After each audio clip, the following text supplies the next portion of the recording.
Tapi kalau yang kamu kejar nyamannya rohani, mungkin setengah gelas cukup. Sudah tidak usah lagi, selesai. Nah, itu ketentraman rohaninya. Tapi kalau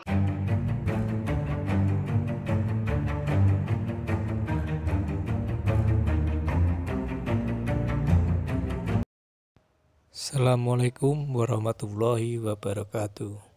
Jumpa lagi di Hani Channel. Semakin dalam rasa, semakin besar rasa sakit. Olah rasa, olah rohani untuk mempertajam perasaan. Selamat menyimak, semoga bermanfaat. olah rasa, olah rohani. Jadi nanti di bait-bait selanjutnya disebutkan apa sih tujuan kita dengan nulis kitab ini, untuk angulah lantibing kolbu. Itu tugas nomor 1, mempertajam rasa. Terus kalau sudah rasanya tajam, dipraktekkan. Prakteknya apa?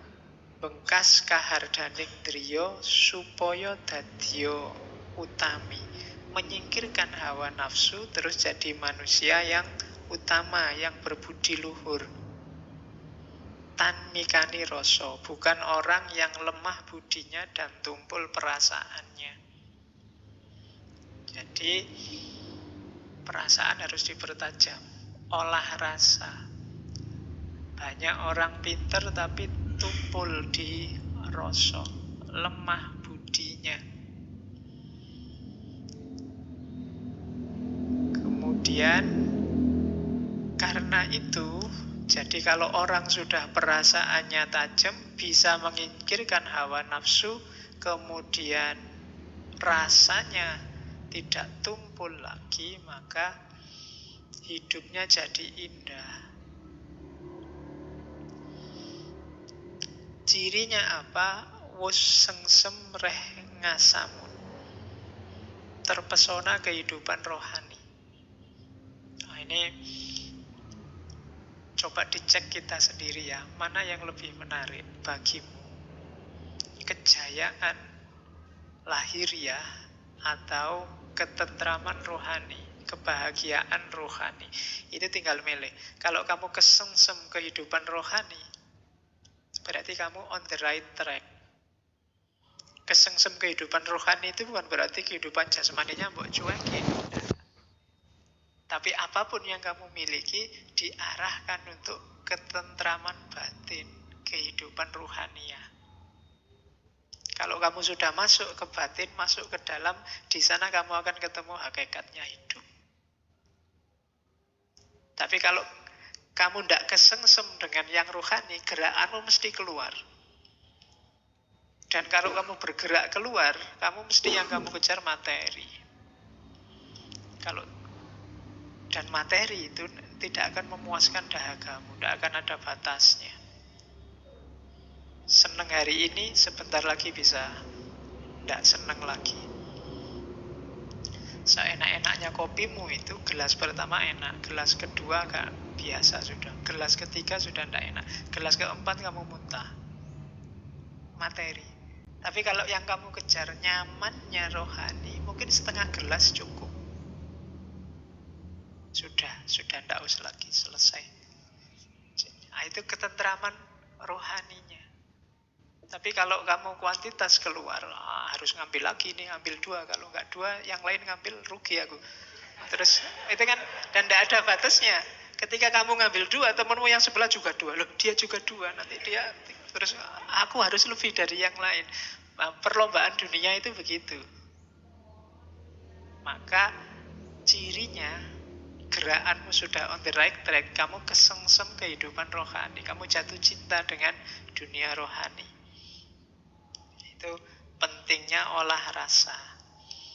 Dan nanti di bait selanjutnya ada istilah orang yang kesengsem dengan dunia rohani itu apa?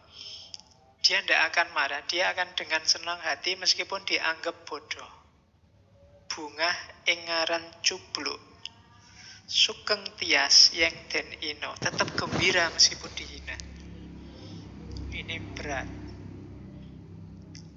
Orang yang mengalami kebahagiaan rohani itu dianggap bodoh juga senang-senang aja, dihina juga gembira-gembira saja. Oh, itu susah. Jangankan dihina, kamu dikomentari agak nyinyir dikit aja kan marahmu luar biasa. Padahal orang maunya ndak ke sana, kamu tafsirkan ke sana. Nah, itu ciri-ciri orang yang tidak kesengsem dengan kebahagiaan rohaninya. Golek gegeran terus, nyari masalah terus, nyari problem. Maka ayo latihan, kalau orang Jawa, olah rasa. Tidak cuma olah pikir, ya olah pikir itu nanti jadi jembatan untuk menuju olah rasa. Oke, nah, kenapa olah pikir itu jembatan olah rasa? Karena jalurnya olah rasa itu tetap ilmu. Tidak ada yang tidak ilmu. Segala kebaikan, kebahagiaan, jalurnya cuma ilmu. Maka kalian tidak boleh bosen-bosen, tidak boleh pilih-pilih di jalur ilmu. Pokoknya tempuh saja semua, ambil semua. Kayak kado-kado tadi, beli saja semua satu bungkus. Bahwa nanti lontongnya kamu tidak suka, bahwa nanti tahunya kamu nggak suka, gampang. Daripada pas kamu butuh tahu sudah tidak ada, pas kamu butuh lontongnya tidak ada. Jadi tempuhlah jalan ilmu. Kenapa? Kalau kamu tidak menempuh jalan ilmu, hidupmu akan kacau. Jangan sampai hidup yang hanya sekali ini berantakan. Uripe sepisan rusak. Kenapa kok hidup kita rusak? Nora mulur nalare, pating seluwir. Pikirannya tidak berkembang dan kacau. Kalau orang pikirannya tidak berkembang dan kacau, kadito gua kang sirung, seperti gua yang gelap. Jadi hidup kita jangan rusak. Karena kalau hidup kita rusak, itu ibarat gua yang gelap. Cirinya hidup rusak apa? Nalarnya tidak berkembang, pikirannya kacau, pating seluwir. Jalan ilmu itu menuntut kita untuk pikirannya tidak pating seluwir. Pikirannya pating seluwir itu isinya banyak tapi tidak jelas. Saya sering ditanya teman, Pak, gimana ya Pak, saya itu baca buku, pas baca paham, setelah baca hilang. Ya kan? Di kepalamu itu pengetahuan banyak tapi pating seluwir. Nalarmu nggak berkembang. Ilmunya tidak nyambung sama kehidupanmu nyata. Ilmunya tidak bisa jadi penerang. Mungkin terlalu jauh. Kayak istilahnya Ghazali, ada ilmu yang mubadir. Ilmu yang mubadir itu kamu capek-capek belajar, tapi tidak berbuah ilmu itu, tidak berjalan dalam hidupmu. Kamu sejak SD sampai kuliah hari ini kan wis oke yuk, mata pelajaran, mata kuliah itu sudah karu-karuan lah. Kadang ya dibolan baleni. Tapi tidak ngefek dalam hidupmu, tidak meningkatkan kualitas hidupmu. Pikirannya pating seluwir, nalare ora mulur. Pikirannya tidak berkembang, ilmunya hanya dihafalkan dan tidak jalan dalam praksis hidupmu. Ketika ilmu tidak bisa mencahayai hidupmu, maka hidup kita seperti goa yang gelap. Goa yang gelap itu mungkin ono isinya emas, mungkin ada isinya sungai yang indah yang kamu bisa mandi di situ, tapi kamu tidak tahu. Padahal kamu luar biasa loh. Itu kenapa pikiranmu tidak berkembang. Itu ada kalimat yang terkenal, yang sering dikutip orang, termasuk beberapa kali saya kutip. Ngilmu iku kelakone kanthi laku, lekase lawan kas tegese kas nyantosani, setya budya pangekese dur angkara. Ilmu itu dapat dicapai dengan laku. Jadi laku di sini tidak selalu diartikan setelah dapat ilmu terus dijalankan. Tapi ketika menempuh ilmu, kamu sudah melakukan laku. Itu di Jawa.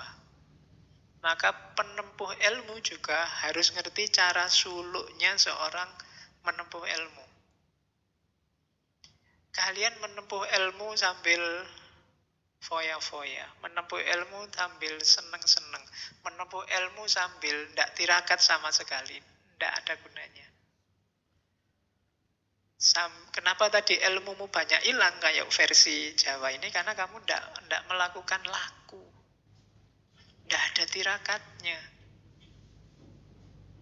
Jangankan puasa, disuruh sederhana apa adanya, susahnya luar biasa. Pinginnya kamu selalu wow, selalu mewah, selalu lebih. Tidak jadi ilmu. Jadi ketika kamu berjalan menuntut ilmu itu sudah harus ada lakunya. Jadi ada rumus tirakatnya. Itu di Jawa. Makanya para sufi itu ada uzlahnya, ada riyadohnya. Kalau tidak ada ininya, kalau tidak mau berkorban, tidak mau sengsara, ya susah. Itu tadi ilmunya hilang. Kamu ingin nyari ilmu sambil tetap seneng-seneng, sambil tetap maksiat sidik-sidik. Kalau diingatkan, alah Pak, dosa kecil aja. Wudu aja sudah rontok itu Pak. Ya kan? Jadi ya enggak, kalau enggak laku ya ilmunya enggak kelakon. Ilmu itu kalau enggak kelakon ya ilmunya enggak manfaat untuk hidupmu. Kalau enggak manfaat, dia enggak bisa mencahayaimu. Mungkin ada dalam dirimu, tapi dirimu seperti gua yang gelap. Itu filosofinya orang Jawa. Dan lekase lawan kas. Kas itu kemauan, keinginan. Bahasa Arabnya niat. Diawali dari niat. Maksudnya kas apa? Niat untuk menguatkan, niat untuk olah rasa tadi, niat untuk jadi manusia utama. Berniatlah, lakukan laku. Niatlah untuk melakukan keutamaan dan ketulusan budi untuk menaklukkan kejahatan. Jadi hidup kita itu bekalnya ilmu. Cuma ilmu ini tidak ada gunanya kalau tidak diiringi laku. Ilmu yang tidak diiringi laku itu membuat hidup kita berantakan. Karena akal kita tidak berkembang, pikiran kita fragmentaris, pating seluwir, dan hidup kita seperti dalam gua. Mungkin kita pinter, mungkin kita punya banyak bekal, tapi tidak mencahayai hidup kita. Hidup kita orang kaya wong pinter. Banyak kan orang yang sarjana, mungkin dokter, mungkin profesor, akhirnya dipanggil KPK. Kenapa bisa begitu? Ilmunya tidak mencahayai hidupnya. Mungkin dia ngerti, mungkin bahkan hafal ayat, mungkin juga bisa ceramah. Buktinya kalau ke pesantren ya para santri cium tangan. Tapi ilmunya sendiri tidak mencahayai hidupnya. Jadi tempuhlah jalan ilmu. Nasihatnya Mangkunegoro IV dengan laku. Yo gelemlah tirakat. Tirakat itu bukan berarti hidup tidak punya. Tapi kamu ambil secukupnya. Kadang-kadang kamu cegah dirimu untuk tidak menikmati yang bisa kamu nikmati. Itu puasa. Makanya saya sering dulu waktu filsafat puasa, hanya orang puasa yang menikmati, ngerti enaknya buka puasa. Kalau kamu tidak puasa, tidak ketemu buka puasa. Maka jalani laku. Yang ingin masa depanmu cerah, mungkin sekarang kamu ragu-ragu, bimbang, tirakatlah. Cari jalur tirakat sesuai yang kamu cocok. Puasalah. Puasa tidak harus dalam arti harafiah kamu tidak makan, tidak minum Senin Kemis Daud dan kawan-kawan, itu boleh. Tapi yang jelas kekang dirimu, jangan dilampiaskan sekarang. Nah, itu jalannya penempuh ilmu. Terus Terima kasih sudah menonton, semoga bermanfaat. Terima kasih atas dukungan Anda semua.